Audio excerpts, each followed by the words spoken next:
Section 1. You will hear a conversation between a senior librarian and a woman interested in working at the library. First, you have some time to look at questions 1 to 7 on pages 109 and 110.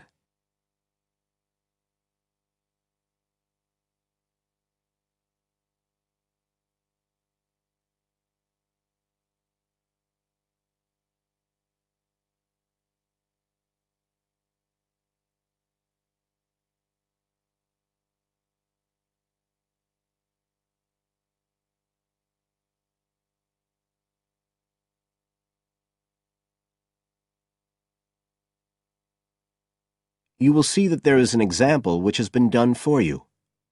On this occasion only, the conversation relating to this will be played first. I'm interested in doing some work for the library. Are you the person to speak to? Yes. Right. Well, what sort of work are you interested in? Well, I've just come to live here in Australia. I don't want a full-time job until my children have settled down, but I really need to get out of the house a bit. And I heard you need voluntary workers for various projects? Right. The woman is interested in voluntary work, so C has been circled in the example. Now we shall begin. You should answer the questions as you listen, because you will not hear the recording a second time. Listen carefully and answer questions 1 to 7. I'm interested in doing some work for the library. Are you the person to speak to? Yes. Right. Well, what sort of work are you interested in? Well, I've just come to live here in Australia. I don't want a full-time job until my children have settled down, but I really need to get out of the house a bit. And I heard you need voluntary workers for various projects? Right. But I don't know if I have the right skills. Well, we do provide training. Oh! We always include an orientation to the library, together with emergency procedures. That's fire regulations, emergency exits, first aid so you can cope with accidents or sudden illness. Things like that which are necessary for anyone who's working with the public. Then we give specialist training for particular projects, like using our database system. I do have quite good computer skills, in fact. Oh, great. Is there any sort of dress requirement? Well, all staff have to wear a name badge, so they can be identified if they go outside the staff-only areas. But apart from that, there aren't many regulations. We ask you to sign in and sign out for insurance purposes, but that's all.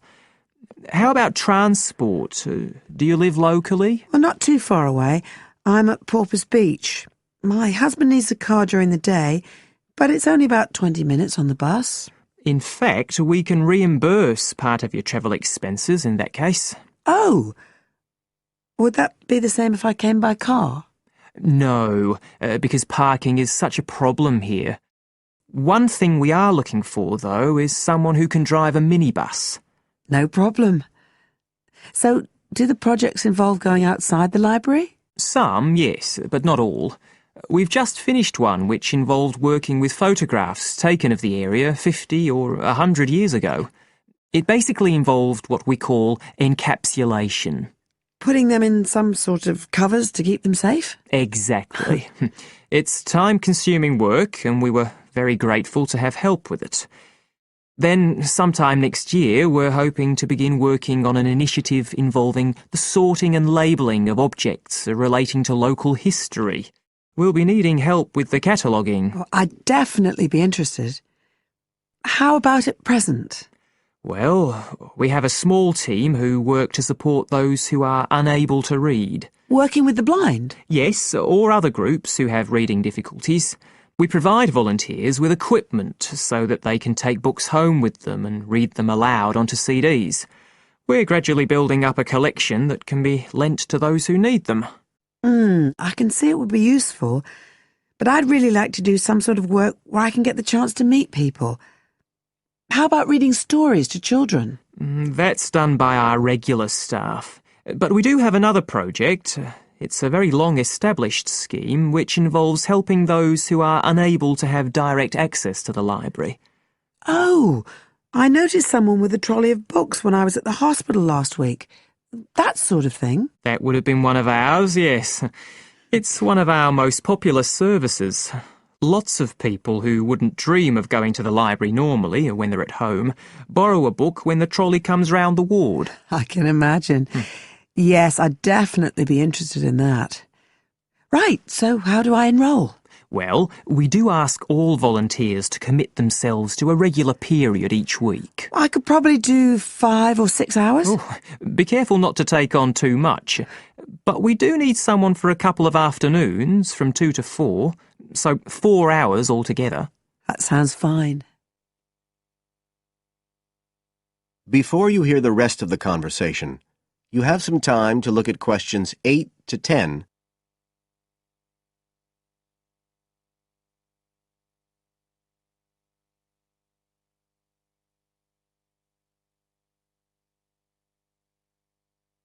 Now listen and answer questions 8 to 10. Right, so here's the application form. It asks the usual questions, name and address and telephone number. You also need to fill in details of who we should get in touch with in case of any accident or problem like that. We do need to have that filled in. And there's a space for date of birth, but that's only if you're over 75, so we won't worry about that. No. Oh, it asks for qualifications. Do I need to provide certificates? They're not necessary. We'll need the names of 2 referees, not relatives or family members, obviously. What else? Signature of parent or guardian. That won't be necessary, as I assume you're over 18. Yes. What's this? It says civil conviction check. That's a document we have to provide by law for those working on projects involving children, so we won't need it in your case. But you will need to sign this separate document. That's a copy of commitment. It's basically an agreement to work according to the library guidelines. So, if you'd like to fill this all in, you can do it here or take it home, whichever you prefer. I'll take it home if that's okay. Right, well, thank you for your time. That is the end of section 1. You now have half a minute to check your answers.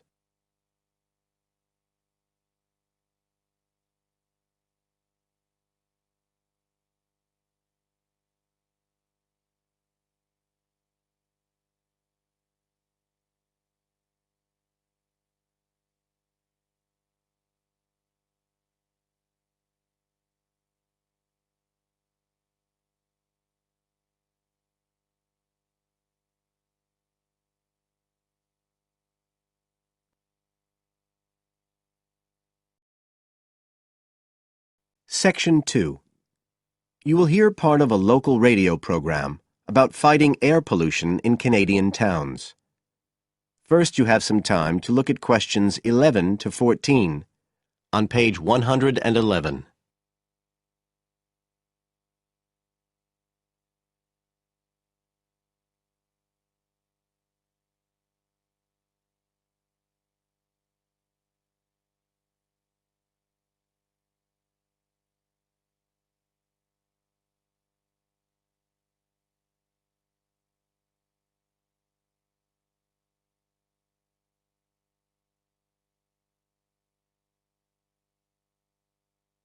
Now listen carefully and answer questions 11 to 14. Good morning, folks, and welcome to the information roundup on your own local radio station. This is Larry Knowles talking to you this morning on Tuesday, the 25th of May. And the first item coming up is a reminder to you all out there about Canadian Clean Air Day, which is on June 6th. In case you weren't around for the last one, this is a chance for Canadians everywhere to focus on the problems of air pollution and to actually try to do something to help reduce the problem. How many Canadians do you think die annually because of air pollution? 2,000? 3,000? Well, the rate is a staggering 5,000, And it's likely to grow, unless we do something. And it's this concern with your health that's the driving force behind the government campaign that is sponsoring Clean Air Day. So what causes air pollution in the first place? Well, the transportation sector accounts for 27% of all greenhouse gases produced in Canada. It's also the biggest source of that thick, polluted air from traffic fumes that we call smog. And it's the tiny particles and ground-level ozone in smog that are the main causes of health problems and even deaths across the country. Of course, it's worse in the big cities, but researchers have only recently realized that all you need are low levels of air pollution to seriously damage your health, so we're all at risk. You now have some time to look at questions 15 to 20. Now listen and answer questions 15 to 20. So, what can we do to fight air pollution? Well, it should be pretty obvious by now that the way we get to and from work every day can have a big impact on the air we breathe. So the easiest action you can take on Clean Air Day is to accept what we call the commuter challenge and get to work on foot or by cycling for a change. If you have to use your car, try carpooling and share the drive, or better still, use public transit. If everyone tries this for just one day, you'll be amazed by the difference it can make to the air in our towns and cities. But there's more you can do to improve air quality. For example, you can plant trees. And if you don't have a garden, then you can do your bit in other ways. For instance, did you know that modern, improved wood stoves can reduce wood smoke by as much as 80 to 90%? So you can make a big difference if you upgrade the appliances you use in your home. The government is also working hard on your behalf to clean up our air. Its priority is to reduce the emissions that cause smog, and they have clear plans to get there. Last year, Canada and the United States agreed to reduce emissions on both sides of the border between the two countries, and they plan to reach their targets in the next few years. The government's also taking action to get cleaner fuels. It's already reduced the sulfur contained in gasoline, and it hopes to reach the reduction target for sulfur in diesel by next year. But the measures don't just focus on the motorist. The federal government's also working to reduce emissions from power plants and factories right across the provinces. You can find out all about government action and all the plans for Clean Air Day events. That is the end of Section 2. You now have half a minute to check your answers.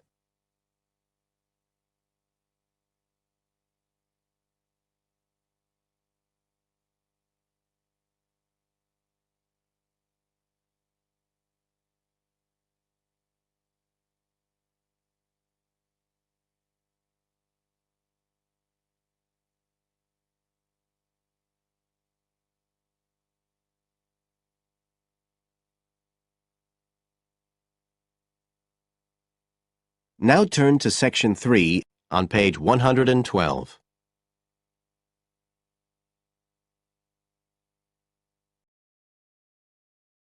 Section 3. You will hear two geography students, Jack and Katie, talking about a field trip to Kenya in Africa. First, you have some time to look at questions 21 to 24 on page 112.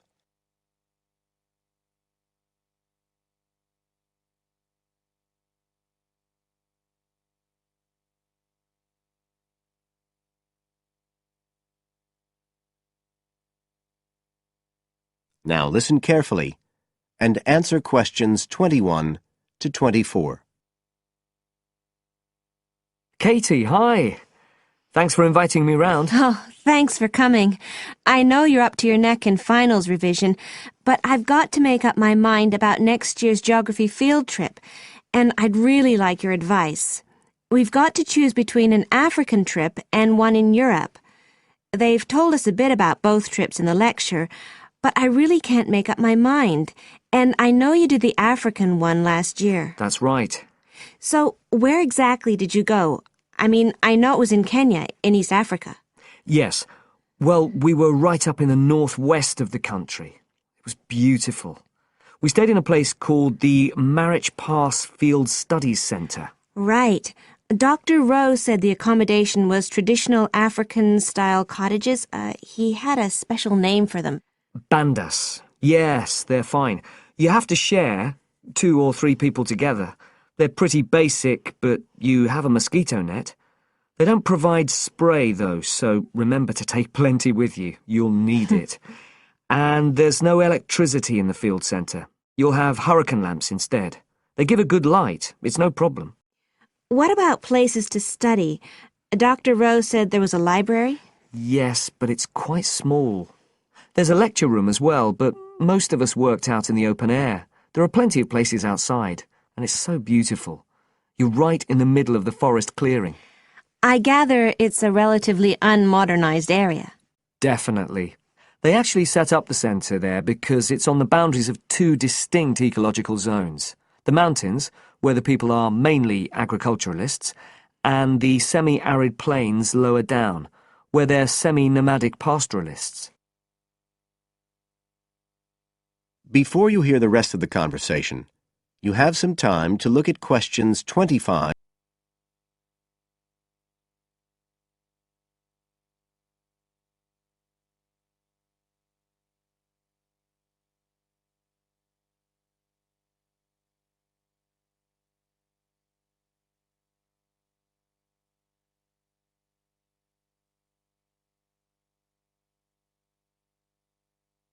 Now listen and answer questions 25 to 30.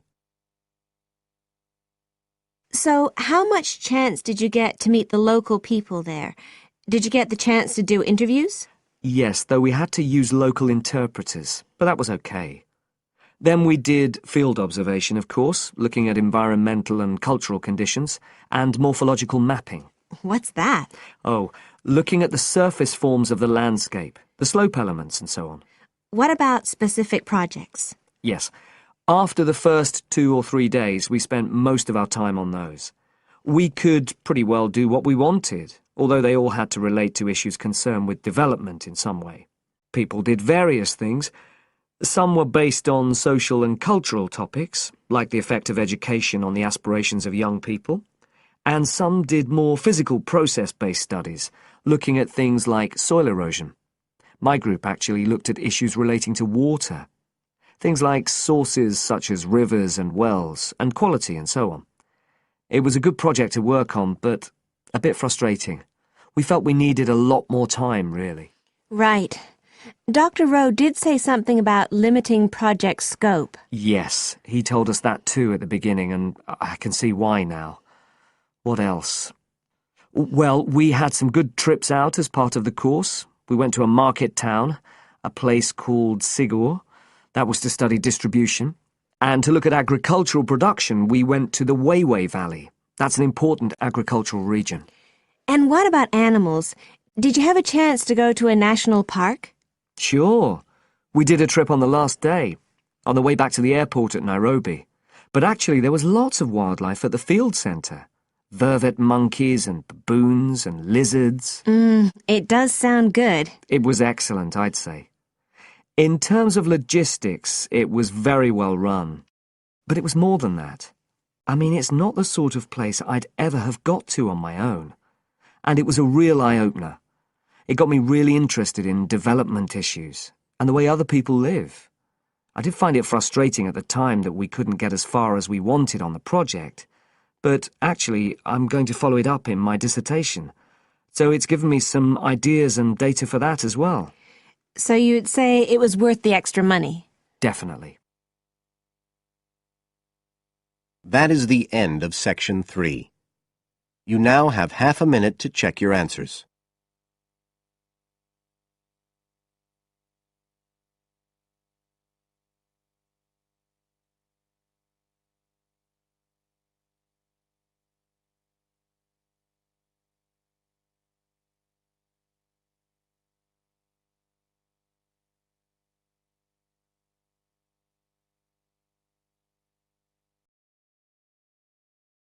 Section 4. You will hear a presentation by a student about a website she has designed for a supermarket. First, you have some time to look at questions 31 to 40 on pages 113 and 114.